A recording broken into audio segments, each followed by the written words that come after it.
Okay, good day guys. Meron kaming service dito na Sharp automatic washing machine. So ang problema nito guys, mahina umikot, no. Ayan, testing namin siya sa spin. Ayan, no? Wala siyang buwelo. Talagang mahina siya, no. So kung pangilaman ito guys, hindi na ito iikot, no. So pagka ganito ang problema guys, yung washing machine nyo mahina umikot, ang una nyong tingnan yung belt. Lalo na kapag ito ay belt type, no. Ayan, tulad nito guys, yung belt niya, tingnan namin. Ayan, no. Masyadong maluwag na, no. Ayan. So, kailangan natin to palitan kapag ganito guys, no. So, basta pag ang washing machine nyo ay mahina umikot, hindi na nakapiga, paglabas ng damit, basa pa rin. Tapos mahina siyang magwash, spin, at saka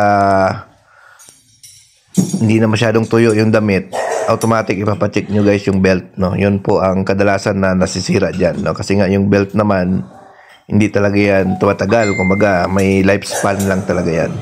So ito guys, ang aming gagawin ay papalitan namin to yung belt nito, no.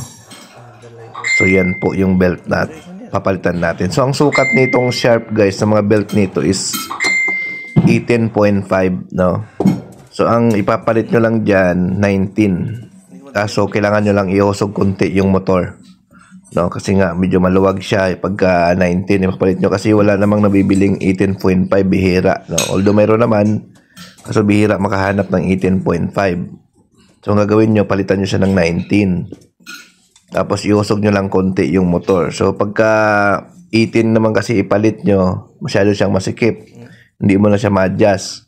So kailangan 19 ipapalit nyo, tapos i-adjust nyo lang konti yung motor, no, para umayos siya, no.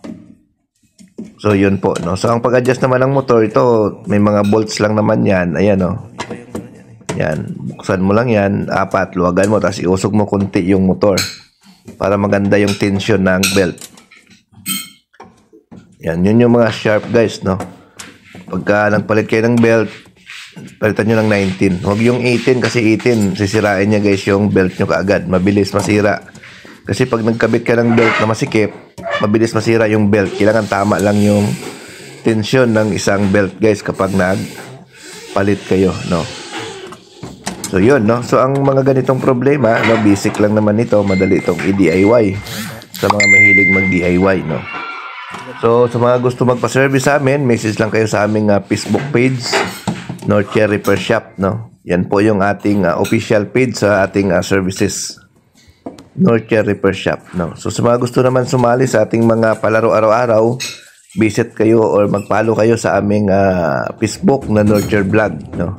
So yan guys, kung mapansin nyo, ayan, no, ang bilis na, no. Although malambot na yung suspension nito, pero ayan na, mapansin nyo naman na ang bilis na ng ikot niya pag start pa lang ng spin.